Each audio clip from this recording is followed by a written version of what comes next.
नमस्कार दोस्तों, आप सभी का अपनी कहानी चैनल पर स्वागत है। आइए भक्तजनों, आज हम महालक्ष्मी की व्रत कथा सुनते हैं। ये महालक्ष्मी की व्रत कथा मार्गशीर्ष के गुरुवार के दिन सुनी जाती है। गुरुवार की व्रत कथा, इसे सुनने से सभी दुख दृढ़ दूर हो जाता है। श्री महालक्ष्मी की कृपा से सुख, संपत्ति, ऐश्वर्य का प्राप्त होता है और मन की सभी इच्छाएं पूरी होती हैं। श्री महालक्ष्मी माता के अनेक रूप और नाम हैं। भूतल में वे छाया, शक्ति, तृष्णा, शांति, जाति, लज्जा, श्रद्धा, कांति, वृद्धि, स्मृति, दया, तुष्टि, माता, अधिष्ठात्री एवं लक्ष्मी के रूप में स्थित है। उन सभी रूपों को प्रणाम करते हैं। कैलाश पर्वत पर पार्वती, क्षीर सागर में सिंधु कन्या, स्वर्गलोक में महालक्ष्मी, भूलोक में लक्ष्मी जी, ब्रह्मलोक में सावित्री, ग्वालों में राधिका, वृंदावन में राशेश्वरी, चंदन वन में चंद्रा, चंपक वन में गिरजा और पद्म वन में पद्या, मालटेव में मालती, कुंदन वन में कुंदवंती, केतकी में सुशीला व कंद भवन में कंदमाला, राजप्रसाद में राजलक्ष्मी और घर घर में गृह लक्ष्मी, इन विभिन्न नामों से लक्ष्मी जी पहचानी जाती हैं। इस तरह सर्वथा चारों ओर सर्वभूत पर सुपरिचित माता श्री महालक्ष्मी की ये कथा हम आप सुनेंगे। भारतवर्ष के सौराष्ट्र देश के द्वापर युग की कहानी हुई है। सौराष्ट्र में उस समय भद्रशर्वा नाम के राजा थे। वे राजा बड़े ही पराक्रमी राजा थे। 4 वेद, 6 शास्त्र, 18 पुराण का उन्हें ज्ञान था। उनकी रानी का नाम सूरत चंद्रिका था।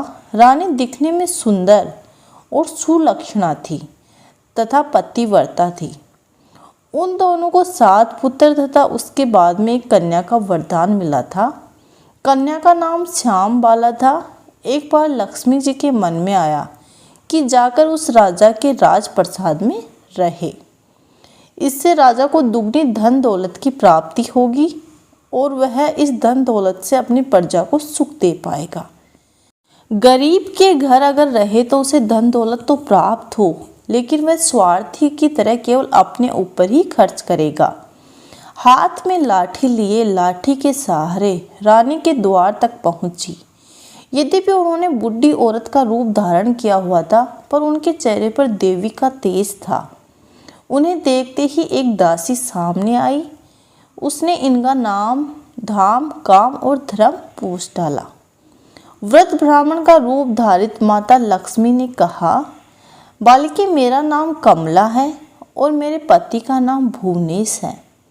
हम द्वारिका में रहते हैं। तुम्हारी रानी पिछले जन्म में एक वैश्य की पत्नी थी। वह वैसे बहुत ही गरीब था।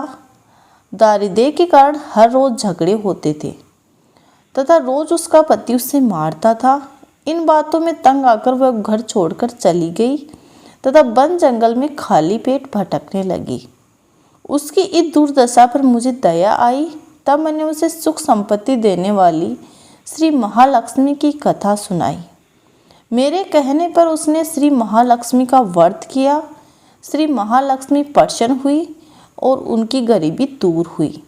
उनका घर संसार दौलत, संतति, संपत्ति से भर गया। बाद में पति पत्नी दोनों परलोक सिधारे। लक्ष्मी जी व्रत के कारण वे लक्ष्मी लोक में रहे। उन्होंने जितने साल महालक्ष्मी का व्रत किया, उतने हजारों साल उन्हें सुख भोग मिला। इस जन्म में उनका जन्म राजघराने में हुआ है, परंतु वह श्री महालक्ष्मी का व्रत करना भूल गई है। उसे याद दिलाने के लिए मैं यहाँ पर आई हूँ। बुढ़िया की बातें सुनकर दासी ने उन्हें प्रणाम किया तथा श्री महालक्ष्मी का व्रत किस तरह किया जाए, इस बारे में बुढ़िया के रूप धारण की हुई श्री महालक्ष्मी से माता ने दासी को पूजा विधि और महिमा बताई। इसके बाद वह दासी माता को प्रणाम कर रानी को अंदर बताने के लिए चली गई। राज वैभव में रहते हुए रानी को अपने ऐश्वर्य पर बहुत ज़्यादा घमंड हो गया था। संपत्ति तथा अधिकार की वजह से वह उन्मत्त हो गई थी। दासी द्वारा बताई गई बुढ़िया की बातें सुनकर वह आग बबूला होकर राज द्वार पर आकर बुढ़िया रूपी उस महालक्ष्मी पर बरस पड़ी।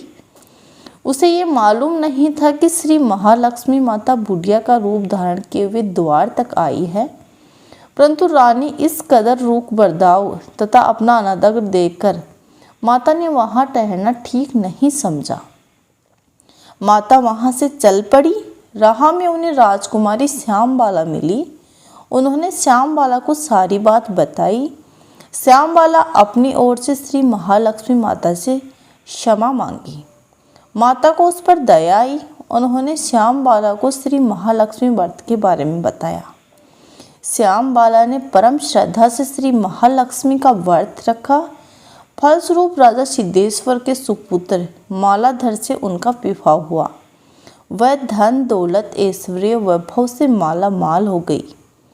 पति के साथ ससुराल आनंद से दिन बीतने लगे। इधर श्री महालक्ष्मी पर रानी का प्रकोप हुआ। फलस्वरूप राजा भद्रशर्वा का राज्य एवं कारोबार नष्ट हो गया।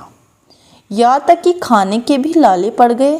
ऐसी हालत में एक दिन रानी ने राजा से निवेदन किया कि हमारा दामाद इतना बड़ा राजा है, धनवान है, ऐश्वर्यशाली है, क्यों न हम उनके पास जाकर रहें, अपना हाल उन्हें बताएं, वह हमारी मदद जरूर करेंगे। इस बात पर राजा भद्रशर्वा दामाद के पास जाने के लिए रवाना हुए। राज्य में पहुंचकर एक तालाब के किनारे थोड़ी देर विश्राम लेने के लिए ठहरे। तालाब से पानी लेने आते जाते दासियों ने उन्हें देखा। उन्होंने विनम्रता से राजा की पूछताछ की।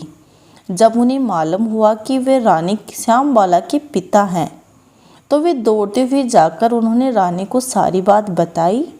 रानी ने दासी के हाथ से राज परिधान बेचकर बड़े ठाड़ से उनके पिता का स्वागत तथा आदर सत्कार किया, खान पान करवाया। जब वे लौटने लगे तो सोनों की मोहरों से बड़ा घड़ा दिया।